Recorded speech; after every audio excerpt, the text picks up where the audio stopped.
এই নশ্বৰ দেহত তেওঁলোকে শেষ শ্ৰদ্ধা জ্ঞাপন কৰি কিছু সময়ৰ পাছতে আমি যিমান দূৰ অৱগত অসম অভিমুখে ৰাওনা হ'ব আৰু এই আপোনালোকে প্ৰত্যক্ষ কৰিছে এই মুহূৰ্তত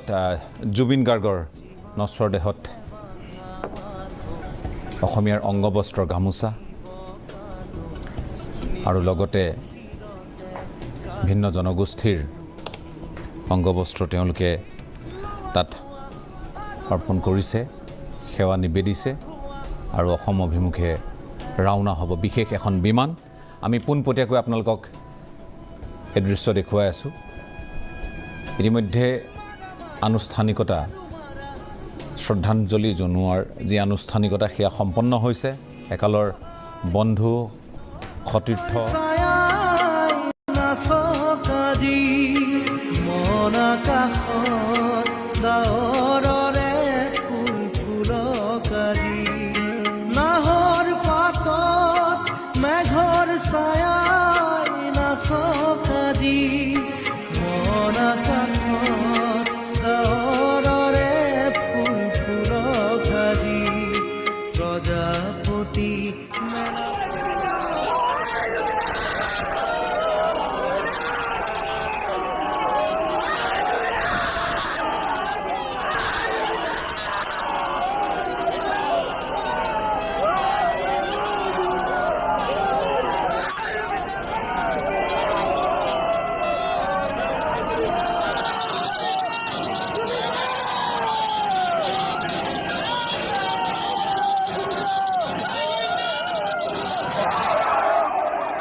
স্বাৰ্থপৰ হ'ব পাৰিলোহেঁতেন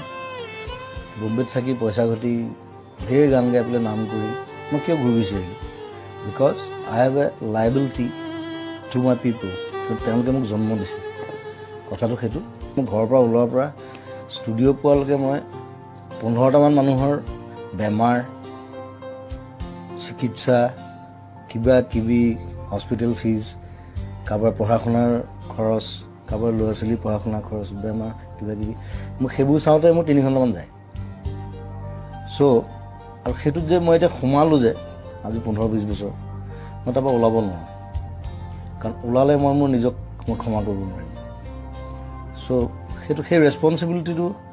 তেওঁলোকে ভাবে যে কোনোৱে একো নকৰিলে জুবিন দাই কিবা এটা কৰিব মই কৰোঁ নিজৰ হাতত পইচা নাথাকিলে মই কৰোঁ লাগিলে মই ধাৰ কৰিম কাৰোঁ চ' সেইটোত মই আনন্দ পাওঁ তেওঁলোকে আনন্দ পায়